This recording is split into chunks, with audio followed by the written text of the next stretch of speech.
हेल' लोगोफोर, खुलुमबाय बयखौबो। आंनि गोदान भिडिअ'आव नोंथांमोनखौ गासैखौबो बरायनाय बावहरनाय थाबाय। आसा खालामो नोंथांमोना गासैबो मोजाङैनो दं। आंबो इसोरनि अननायाव मोजाङैनो दं। जोंना गामियाव फांसन खुंनो नागिरदों नालाय, बैसागु फांसन। बेहायनो सेंग्रा सिख्लाफोर खामानि मावदों आरो दिनै। बेखौनो आं नोंथांमोनजों शेयार खालामनो होननानै भिडिअ' खालामनाय जाबाय।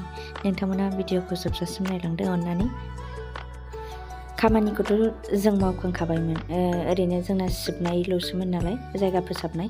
ओमफ्राय जायगा फोसाबखांनानै जेला ओंखाम जागोन होननानै डिसाइड खालामलायो, ओंखाम जानो मैगं आरि लाबोयो, अब्लासो आं भिडिअ' खालामनो गोसो जाबाय आरो भिडिअ' खालामनो होननानै खालामबाय। ओरैनो मेम'रि गोसोखांथि थाथोंसै होननानै। सिख्लाफ्राबो थाब थाब बिरग'लाङो नालाय, बेखायनो ओरैनो भिडिअ' खालामनानै दोनसै होननानै भिडिअ' खालामनाय जाबाय आरो।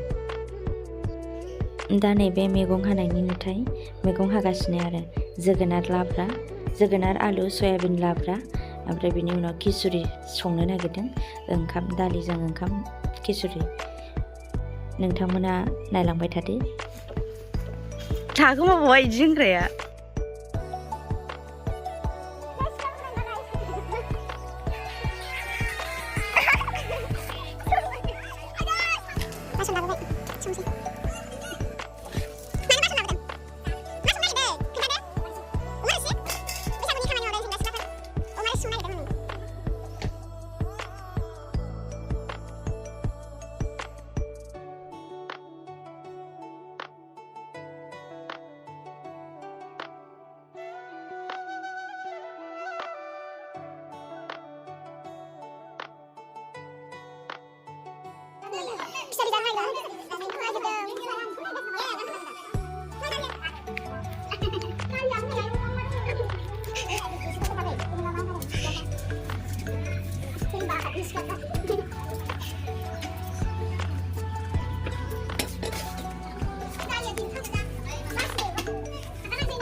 머리야.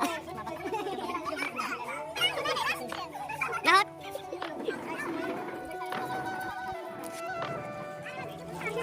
비디오 컷.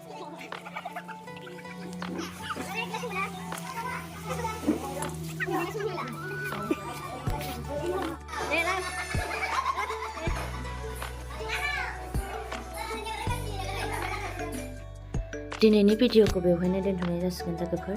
नोंथांमोना भिडिअखौ मोजां मोनदोंब्ला अन्नानै लाइक शेयार आरो साबस्क्राइब खालामनानै होबानो जाबाय। जोंना प्रग्रामा 17-18 एप्रिलाव लानाय जादों।